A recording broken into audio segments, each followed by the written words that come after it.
What's going on, guys? JSGC here, back again with another football video where today we're going to be doing my Premier League predictions ahead of matchday number 9 in the Premier League. So before I do crack on with this video, do go and check out today's video sponsor, which is brought to you by SofaScore. SofaScore are going to keep you guys up to date every single day with all the latest football scores and information. They're going to keep you guys up to date with the latest match information, the latest statistics, the latest team news, literally everything, all your footballing needs, all in one place, all in one app. Not just covering football, scores and information, it's got all the sports that you guys love to follow. So do go and check it out. It is a free app to download, very highly rated, and anyone that does download the SofaScore app using my link in the description or the QR code on screen does help to support the future content created here on my channel. So having a look then at my performance in matchday number 8, I got 1 correct score, 4 correct results and 5 incorrect. So we're going to cast our minds back to last weekend.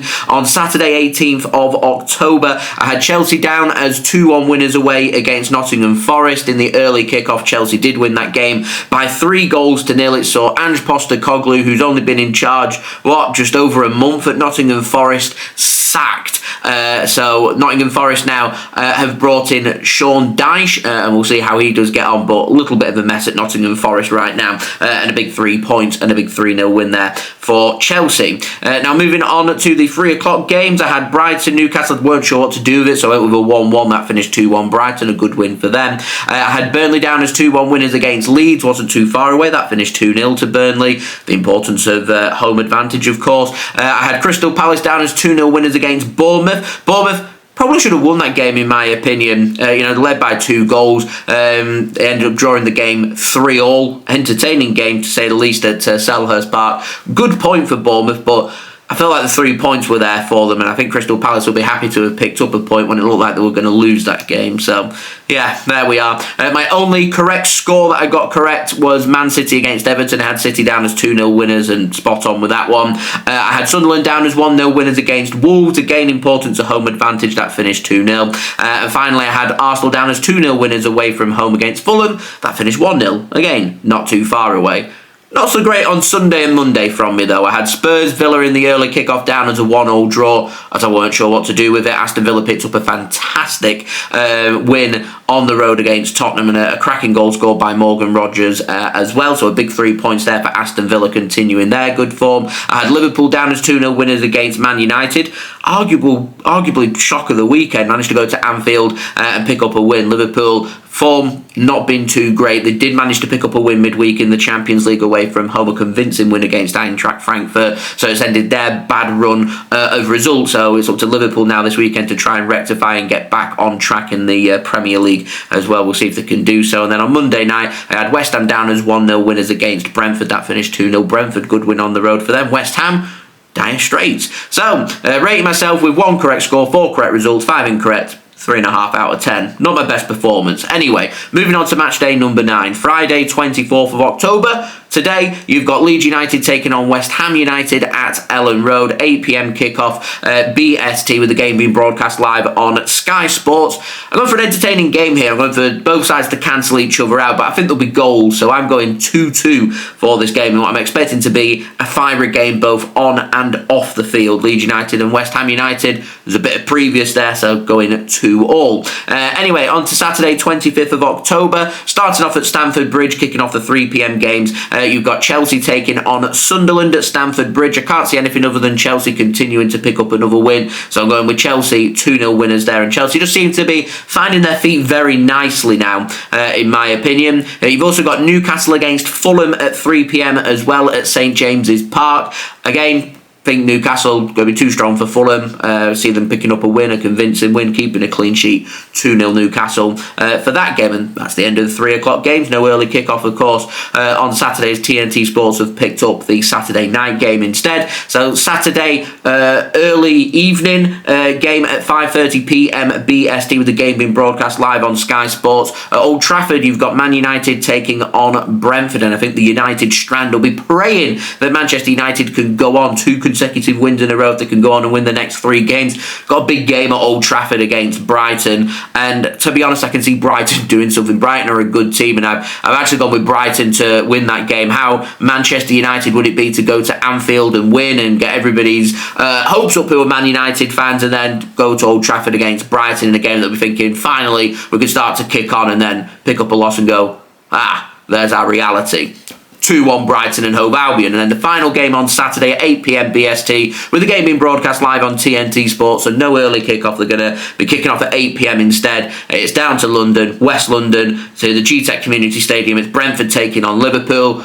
And I am backing Liverpool to get back to winning ways. I think they will be too strong for Brentford, and I'm going 2-1 for Liverpool. I think Liverpool will take a lot of confidence from their convincing win against Frankfurt away in the Champions League midweek and bring that into the Premier League. But Liverpool lose that game, then that is very much a disaster for them. So we'll see what does happen. A big game that for Liverpool, arguably bigger for Liverpool than it is for Brentford, but we'll see what does happen. Anyway, moving on to Sunday 26th of October, you've got 4 games kicking off at 2 p.m. GMT. You've got AFC Bournemouth taking on Nottingham Forest. All these games kicking off at 2 o'clock, and all these games being broadcast live on Sky Sports. I think Bournemouth will be too strong for Nottingham Forest. Going for a bit of a reality check for Sean Dyche for him to realise what he's dealing with. So I'm going Bournemouth to win at Dean Court by 2-1. And then to the Emirates Stadium, we've got Arsenal taking on Crystal Palace. Crystal Palace are becoming a little unpredictable. I don't know what to expect from them. So I can see them scoring goals, taking the game to Arsenal. I can see it being I can see goals being scored.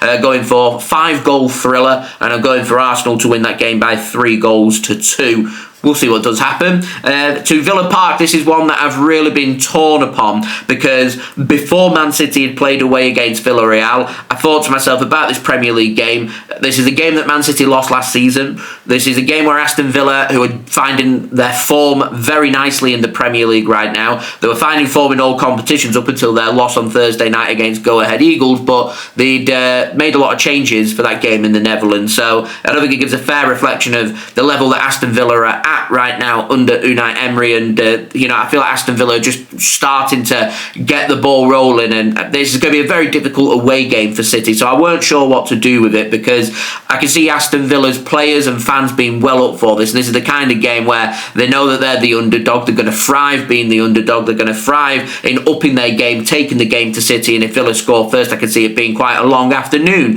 So my original thinking was 2-1 Aston Villa, but after Man City's win midweek against Villarreal, Man City were showcasing a lot of quality like they're able to defend, keep clean sheets, 3 consecutive clean sheets now for them in all competitions, demonstrating qualities like they've got a goalkeeper who in the big moments will pull off the big saves. They've got Erling Haaland, who scored 12 games in a row for club and country, finding his feet nicely. So we're looking here at 2 informed teams going toe for toe, so it wouldn't surprise me to see Aston Villa up their game and see players like Morgan Rogers, who thrives playing against City, in particular in front of his own fans at Villa Park as well. I can see Villa winning this game, but I can also see the opposite. I can see Man City controlling the pace of the game, using their good form, using their informed goalkeeper keeping clean sheets, using their striker Erling Haaland scoring goals, and Man City winning this game. So I could easily see this being 2-1 Man City or 2-1 Aston Villa. So my head was torn, my heart was going Man City are going to win, but I'm just not so sure what to do with it. And so my rule of thumb is, if I'm not sure what's going to happen, but I can see goals being scored, I'll play it safe. I'll sit on the fence. Score draw 1-1. I'd love to know your thoughts. Could go either way. Very exciting game. Arguably, if not the game of this weekend coming up. I'd love to know your score predictions, guys, in the comments below that Villa City game. What's going to happen? I have no idea. An excellent chance to see what progress has been made from last season, though, because this was a game that City really struggled with.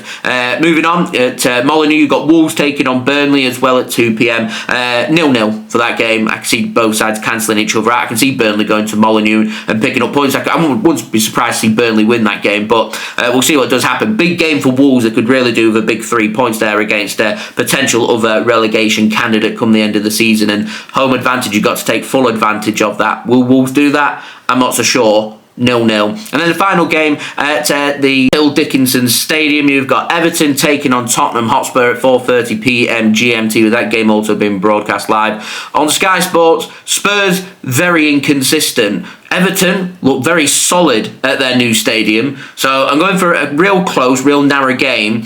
I can see Everton sneaking this game late on. Jack Grealish obviously coming back into the starting 11 after last weekend's game against Man City, where he was ineligible. I think that could make all the difference offensively for Everton, and I can see them scoring a goal. So I'm going 1-0 Everton, and Jack Grealish making something happen. Maybe not scoring the goal, might, but I'm not going for him to score the goal, but having some kind of influence, an assist, or involved in the build-up or something late on. 1-0 Everton is my score prediction. So they've been my score predictions. Do let me know your score predictions ahead of match day number 9 in the Premier League. Also, don't forget as well to leave a thumbs up on today's video. Let me know that you are enjoying the videos. Do subscribe as well if you are new around here. It is free to subscribe. Social media links as well, they're in the description if you want to go and follow me on my X, Instagram and TikTok. Email also in the description too if you want to hit me up for any sponsorships for any videos or any general business inquiries. And finally, I want to say a big thank you to today's video sponsor, which is brought to you by SofaScore.